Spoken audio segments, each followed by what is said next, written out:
Adiala jail में नैब Al-Qadir trust case और नैब Toshakhana case, इन दोनों केसेस की समाअत है।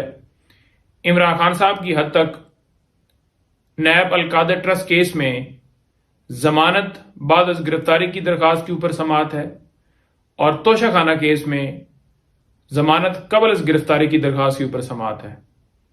इसी तरह बीबी साहिबा, उनके ऊपर ये दो केसेस, इनमें उनकी हद तक दोनों केसेस में जमानत कबल अज गिरफ्तारी की दरखास्तों के ऊपर समाअत है। लास्ट हियरिंग के ऊपर आपको पता है कि बीबी साहिबा की हद तक उन्होंने कहा कि उनके वारंट गिरफ्तारी नहीं है। और अगर अलकादर ट्रस्ट केस की बात की जाए खान साहब की हद तक, तो उनकी गिरफ्तारी आप सबको पता है कि जिस तरह गैर कानूनी तरीके से नैब ने गलत बयानी करके उसमें गिरफ्तारी डाली है। पहले आपको पता है कि 9 मई को इसी तरह से नैब ने अगवा किया था और उस वक्त भी गिरफ्तारी डाली गई थी, रिमांड भी लिया गया था, जो कि सुप्रीम कोर्ट ने सारा प्रोसेस गैर कानूनी डिक्लेयर किया।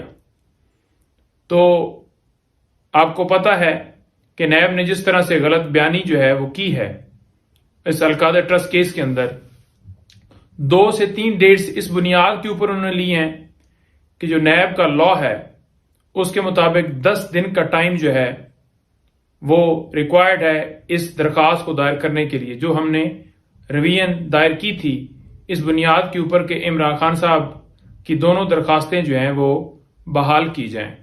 इन्होंने दोनों दरखास्तें इस बुनियाद के ऊपर नीचे ट्रायल कोर्ट में रिजेक्ट की थी कि इमरान खान साहब अदालत में पेश नहीं हुए।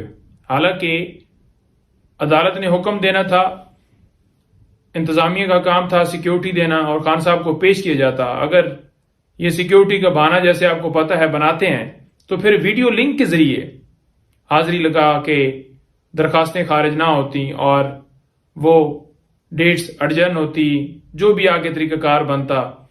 लेकिन ऐसा नहीं किया गया। एक दरखास्त जो है इस्लामाबाद हाई कोर्ट से हमारी बहाल हो गई, जो तोशाखाना की हद तक है। और अलकादर ट्रस्ट केस के अंदर क्योंकि नैब ने गलत बयानी की थी, 3 डेट्स इसी बुनियाद के ऊपर ली थी कि लॉ जो है उसके मुताबिक 10 दिन में इन्होंने आना था, तो लिहाजा ये 10 दिन के बाद आए। उस लॉ का हवाला दे रहे थे जो कि लॉ मौजूद ही नहीं है। जब अदालत को पता लगा तो फिर नैब ने वहां पर माजरत की। अब हम तो सोच रहे थे कि उनके खिलाफ कार्रवाई होगी जब फैसला आएगा, लेकिन उनके खिलाफ क्या कार्रवाई होनी थी, बल्कि हमारी दरखास्त थी वो जो है उन्होंने कहा कि अब इन्फ्रक्चस हो गई है, क्योंकि गिरफ्तारी नैब ने उन 3 डेट्स के अंदर अंदर डाल दी थी। तो इस तरह से उन्होंने इसमें गिरफ्तारी डाली है, गलत बयानी, गलत लॉ का हवाला देकर।